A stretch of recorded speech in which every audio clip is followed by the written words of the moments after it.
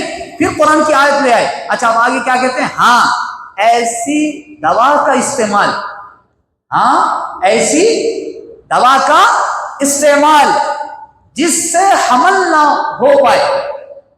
ہوتا ہے نا بعض اوقات عورت زیادہ بچے نہیں جن سکتی، کمزور ہوتی ہے، ڈاکٹرز بھی بول دیتے ہیں کہ نہیں بھائی اب نہیں، اب احتیاط کیجئے.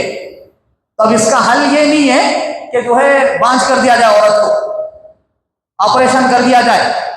کیوں بولے تو 2 بچے ہیں، اب آپریشن کر دو. اب یہ 2 بچے کل انتقال ہو گیا تو یہ 2 بچے جو ہے بول نہیں سکتے نا بھائی کل کیا ہوتا. اب یہ دونوں بچے کل کے دن دنیا سے رخصت ہو گئے تو پھر وہ عورت کیا کرے گی جو بانج ہو گئی؟ اسی لیے آپ نے فرمایا ہاں اگر کوئی ایسا عذر ہے، عورت 2 سے زیادہ نہیں کر سکتی، یعنی وقتی طور پہ کمزور ہے یا کچھ نہ کچھ وجہ ہے، تو آپ کہتے ہیں کہ ایسی دوا کا استعمال. اچھا اس ٹائم پہ لوپ کا استعمال نہیں ہوتا تھا زیادہ. کس کا؟ بولیے، بولو جی جلدی. لوپ. آج کے دور میں اس کو آپ کانڈم سے پہچانتے ہیں. کس سے پہچانتے ہیں؟ ہاں یہ بھی ایک ذریعہ ہے جس سے رکتا ہے. سمجھ آ رہی ہے کہ نہیں؟ آ رہی ہے بات؟ نہیں آ رہی ہے آپ کو؟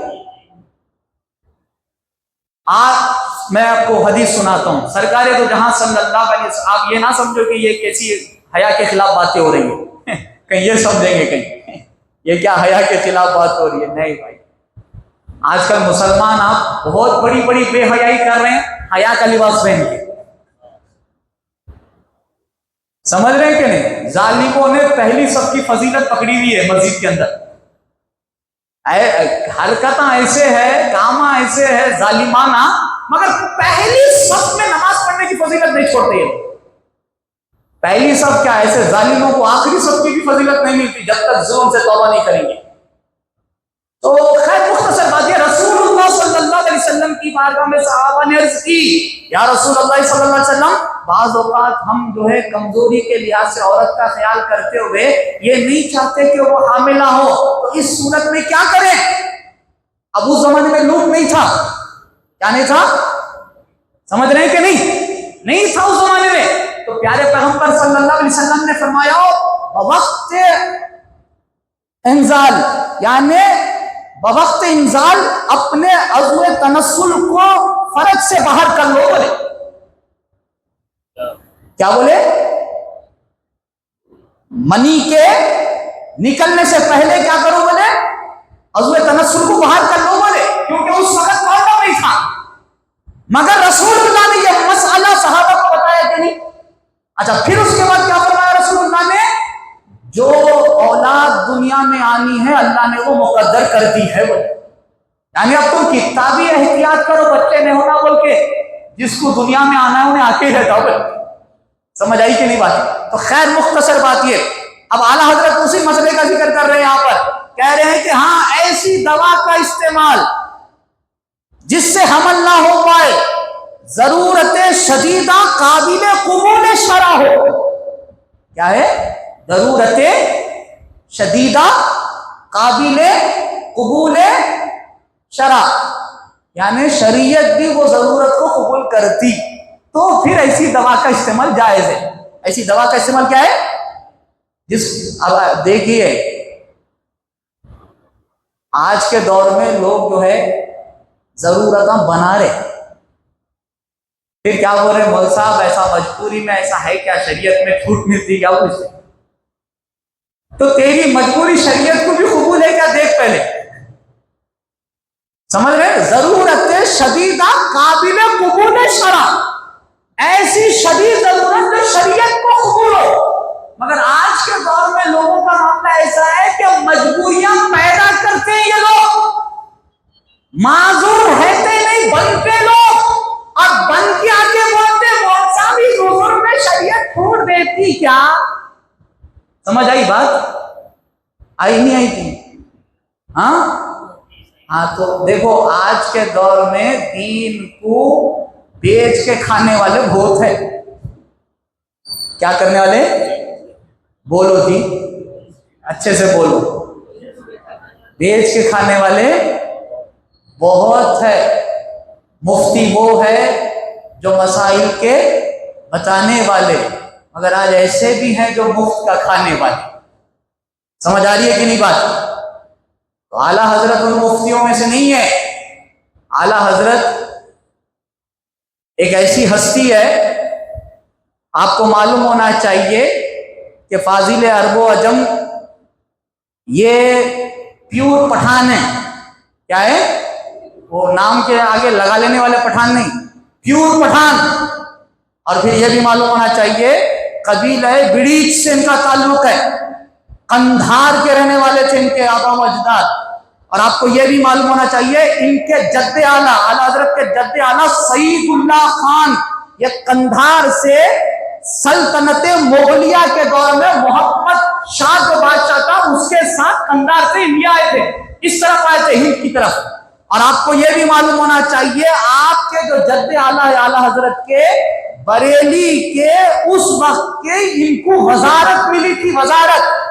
اور اعلیٰ حضرت کے جو دادا ہیں، دادا کے والد حضرت قاضی علی خان، یہ کون ہے معلوم؟ یہ بدایوں کے تحصیلدار تھے۔ یہ بدایوں کے کیا تھے؟ یہ تحصیلدار تھے، بڑے زمیندار تھے، بڑے مالدار گھرانے میں اعلیٰ حضرت پیدا ہوئے تھے، شاہی گھرانے میں انہوں نے جنم لیا، پٹھان تھے قبیلے کے لحاظ سے۔ اور آپ کو معلوم ہونا چاہیے اسی گھرانے میں سب سے پہلے جو حافظ قرآن ہوئے وہ قاضی علی خان ہیں۔ کون ہے وہ؟ ان کے بیٹے ہیں رضا علی خان۔ کون ہے؟ اعلیٰ حضرت کے دادا، اعلیٰ حضرت کے کون ہے؟ ہاں، رضا علی خان۔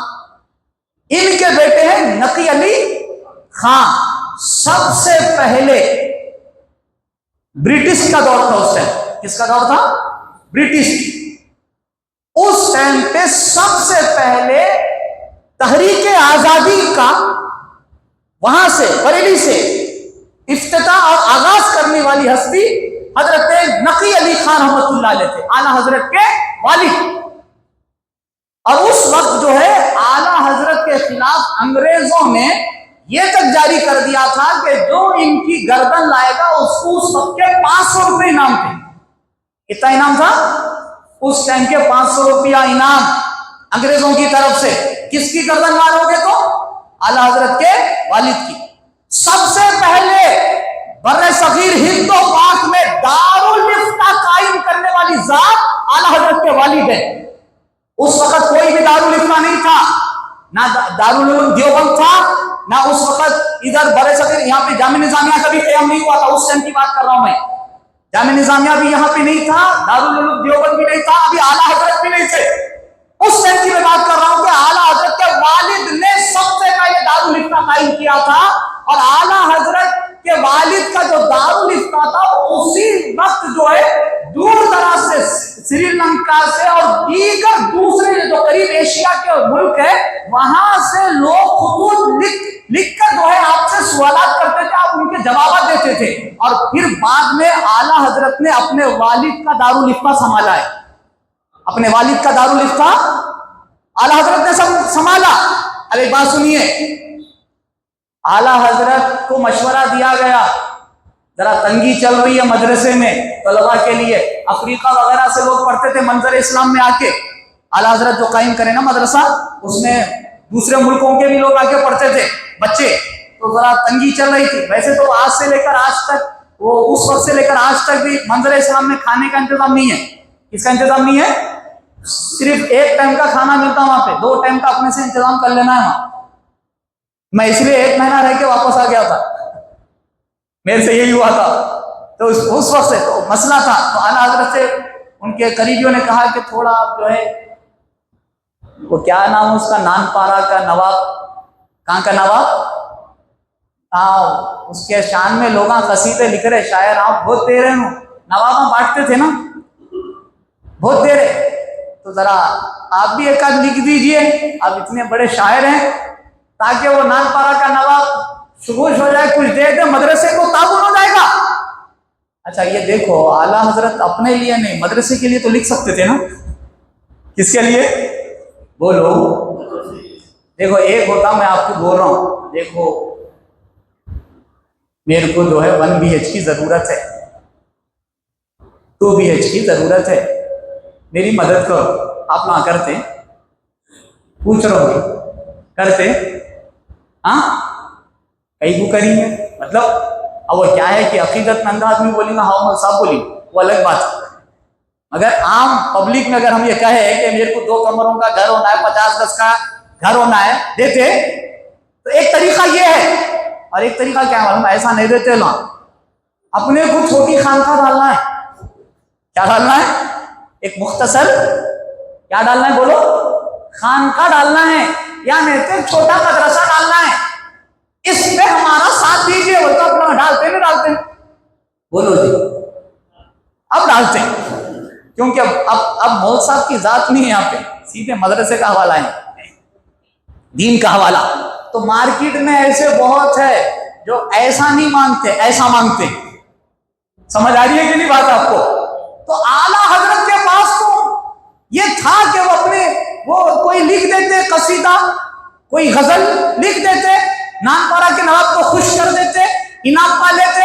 مگر اپنے لیے تو اپنے آپ سے گزارش ہی کی گئی کہ آپ اپنے لیے نہیں مانگتے, معلوم ہے نہیں لکھیں گے, مگر مدرسے کے لیے تو اچھا اعلیٰ حضرت لکھ بھی دیتے تو کوئی غلط بات بھی نہیں تھی. مگر اعلیٰ حضرت نے نہیں کیا, قلم لیا, کلام لکھا.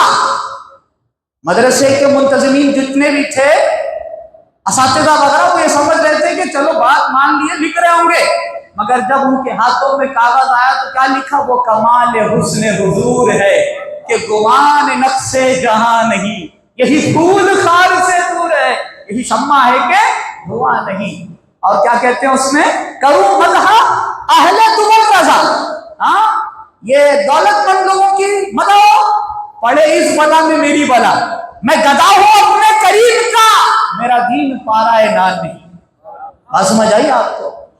نہیں سمجھ آئی شاید. میں نے اس لیے شروع میں جملہ کہا تھا, ہم جتنا جاتے نا درگاہ کو, کون نہیں جاتے, سب جاتے, جا کے پھول اٹھا کے کھاتے, کیا سمجھ کے بولو, کوئی آستانہ نہیں چھوڑے ہوں گے, جاتے برکت سمجھ کے پھول اٹھاتے. تو جتنا مزار سے گلاب کا پھول یا اس کی پتی کو اٹھانا برکت سمجھے, کیا اتنا ہی اس ولی اللہ کے کردار کے موتی کو اٹھانا برکت سمجھے؟ ان کے کردار اور ان کی شخصیت کو تو پھولوں میں دفن کر کے رکھ دیا, چادروں میں دفن کر کے رکھ دیا. اور یہ عجیب سنیت ہے ان کی, چادر چڑھاتے جاؤ, پھول ڈالتے جاؤ. یہ سنیت نہیں ہے, یہ یاد رکھیے. اسی لیے کئی خانقاہوں میں اعلیٰ حضرت کا نام تیر کی طرح کام کرتا ہے, قبول نہیں کرتے. وہ کیوں؟ اعلیٰ حضرت پھول کے دکانوں پہ تالا لگائے سو ہے, اعلیٰ حضرت غلافوں کی دکانوں پہ تالا لگائے سو ہے. اور یہ جو الزام ہے نا, یہ احمد رضا خان نے چادر چڑھانا سکھا دیا, پھول ڈالنا سکھا دیا, ایسی ویسی بدعتیں انہوں نے ایجاد کی. اگر فتاوی رضیہ پڑھو گے تو وہابی بھی پریشان ہو جائے گا, کہے گا یار ہم تو بہت کم بولتے ہیں خرافات کے بارے میں, تو سب سے زیادہ احمد رضا خان نے لکھا ہے خرافات کے رد میں. خیر,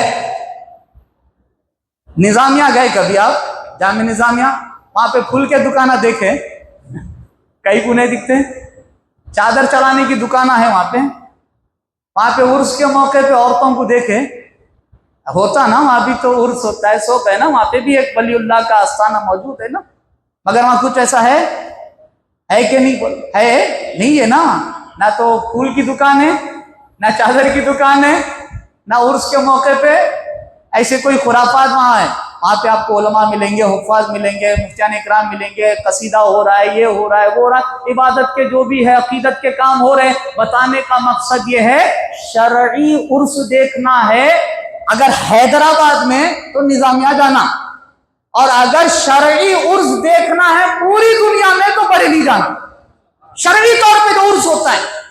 ورنہ پھر آپ ایسے چلے جائیے خانقاہوں کی طرف، دیکھیے جا کے کیسے کیسے خرافات ہے، کیسے کیسے مسائل ہیں، اور مرد اور عورت کا جو مخلوط ہو کر وہ بیٹھتے ہیں. آپ یہاں بادے پا چلے جائیے، یہ درگاہ یوسفین چلے جائیے، یہ آپ جتنی بھی آستانے ہیں ادھر چلے جائیے، وہاں دیکھیے کیسے کیسے خرافات ہے. تو اعلیٰ حضرت نے ایسے خرافات کا بھرپور رد کیا ہے، مگر لوگوں نے اعلیٰ حضرت کے کھاتے میں وہ چیز ڈال دی، اہل علم کے کھاتے میں وہ چیز ڈال دی. اس لیے یاد رکھیے، علم والوں سے علم والوں کو سمجھنا، جاہلوں سے علم والوں کو نہیں سمجھنا. کس سے نہیں سمجھنا؟ بولو. جاہلوں سے مت سمجھیے آپ، اہل علم سے اہل علم کو سمجھیے آپ. اگر آپ جاہلوں سے سمجھنے کی کوشش کریں گے تو پھر آپ کے ہاتھ بھی جہالت ہی آئے گی، تہمتیں آئے گی، بہت کچھ غلط آپ کے ہاتھ لگ جائے گا. اسی لیے محترم دوستو یہ بات ذہن میں رکھے.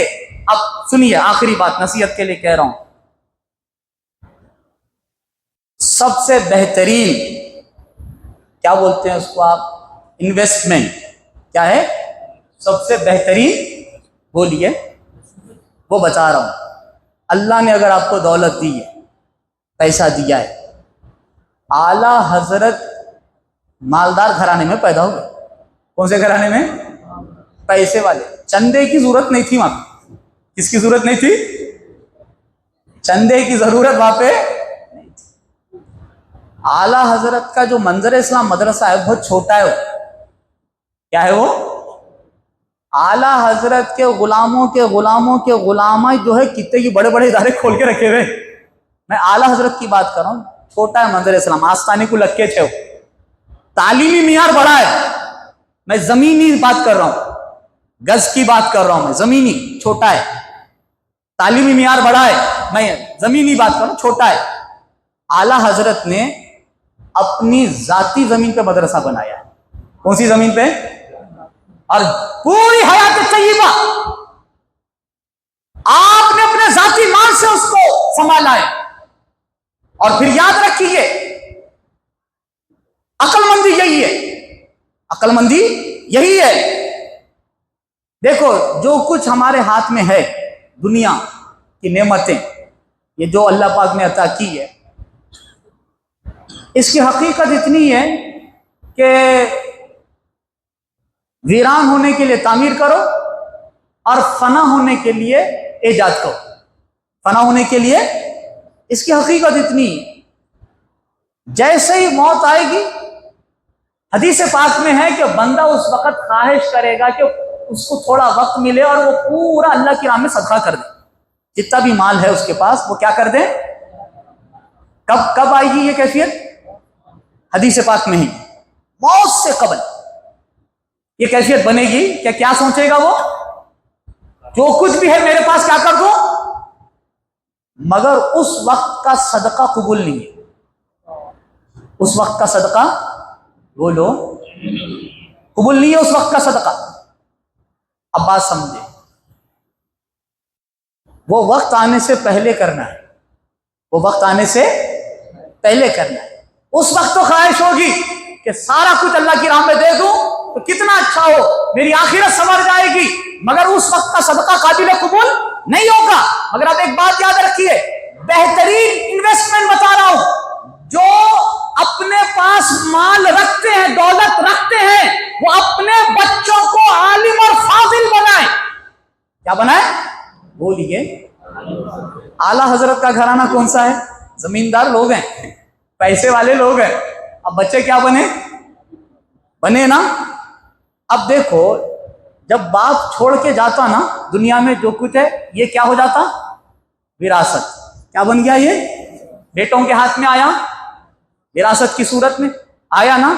اب ان لوگ اگر ان لوگوں کے اندر دین ہے تو صحیح استعمال ہو جائے گا. اگر دین نہیں ہے تو ان لوگوں کے اندر، وارثوں کے اندر صحیح استعمال ہوتا ہے اس کا؟ بولو بولو جی. اگر اولاد عیاش ہے تو پھر وہ اپنی وراثت پائے گی، اپنی وہ وراثت. اچھا دیکھو، چھوڑ کے یہ جائے گا، جتنا چھوڑ کے گیا اس کا حساب اس کو دینا ہے. ایسا نہیں کہ یہ صاحب جا کے بولیں گے نہیں اللہ پاک وہ تو بچے لے لیے ان لوگوں کے ہاتھ میں چلے گیا تھا، اس کا حساب میں کیسا دوں. ایسا نہیں ہے. آپ جتنا چھوڑ کے مرے وہ کل کا کل حساب دینا ہے. بچے جب وارث بن جائیں گے تو پھر بچوں کا حساب بنے گا، اس میں پھر ان کا الگ سے حساب ہوگا. یہ یاد رکھیے. اچھا آپ بات سمجھیے. اگر بچہ عالم ہو، فاضل ہو اور ایک اچھی تربیت یافتہ ہو، اچھی تربیت ہو، باپ پیسے والا ہو، تب ایسا بچہ جب نماز پڑھانے کے لیے آگے بڑھے گا دین کی خدمت کے لیے، تب یہ بھی امکان ہے کہ وہ جب آگے بڑھے گا تو اپنے والد کے ایصال ثواب کے لیے مسجد بنائے گا. یا تو والد خود بنا دیں گے اور بولیں گے بیٹے ہم نے مسجد اپنے ایصال ثواب، اپنے باپ دادا کے ایصال ثواب کے لیے بنائی ہے، یہ مدرسہ بنایا ہے کیونکہ تم دین جانتے ہو، اب تم یہاں خدمت کرو. اور بیٹے تمہیں تو دنیا کے بارے میں سوچنے کی حاجت اور ضرورت نہیں ہے، اللہ کے فضل سے ہمیں اللہ نے بہت نوازا ہے اور ہم اس کو دیگر مقامات پہ انویسٹ کر کے رکھتے ہیں، اس سے آمدنی بھی ہوتی رہے گی. بیٹے بغیر کسی معاوضہ کے تم نماز پڑھانا، دین کی خدمت کرنا. یہ کام ہو سکتا ہے نہیں ہو سکتا ہے؟ بولو بولو جی. ہو سکتا نہیں ہو سکتا؟ ہاں. اب ایسا بچہ جب نماز پڑھائے گا تو وہ 10,000 کے لیے پڑھائے گا. ہاں 10,000 تنخواہ کے لیے؟ کیوں؟ مالدار آدمی کا بیٹا ہے نا، اور جس مسجد میں نماز پڑھا رہا ہے اس کے والد ہی نے تو بنائی ہے نا. سمجھ آئی کہ نہیں بات؟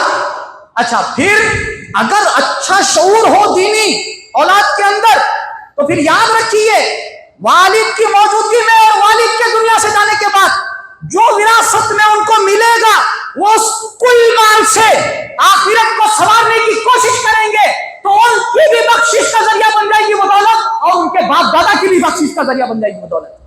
اب اعلیٰ حضرت نے، ان کے والد نے، پھر اعلیٰ حضرت کے بیٹے نے، ان کے بیٹے نے، اب یہاں سے جتنا بھی سلسلہ چلانا ان سب نے اپنے آبا و اجداد کے لیے بخشش کے ذریعے بنا دیے. اپنے آبا و اجداد سے جو دولت وراثت میں انہوں نے پائی تھی اس کو اللہ کے دین کی خدمت میں لگا دیا انہوں نے. یہ یاد رکھے. اچھا یہ کام کب ہوتا معلوم؟ جب دین کو عظیم سمجھتے. کیا سمجھتے؟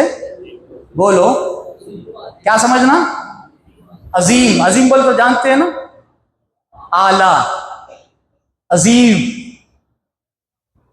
اصل بڑے پیر سرکار نے اسی طرف اشارہ کیا ہے، اے خدا کے بندے اب جو تیرے ہاتھ میں دنیا ہے نا، پہلے کسی اور کے ہاتھ میں تھی، وہ ہے نا. آج بیٹے کے ہاتھ میں وراثت میں ہے، پہلے بابا کے ہاتھ میں تھی، اب بیٹے کے ہاتھ میں آ گئی ہے نا. تو اعلیٰ بڑے پیر سرکار کیا کہتے ہیں؟ اے خدا کے بندے یہ جو تیرے ہاتھ میں دنیا ہے نا، یہ پہلے کس کے ہاتھ میں تھی؟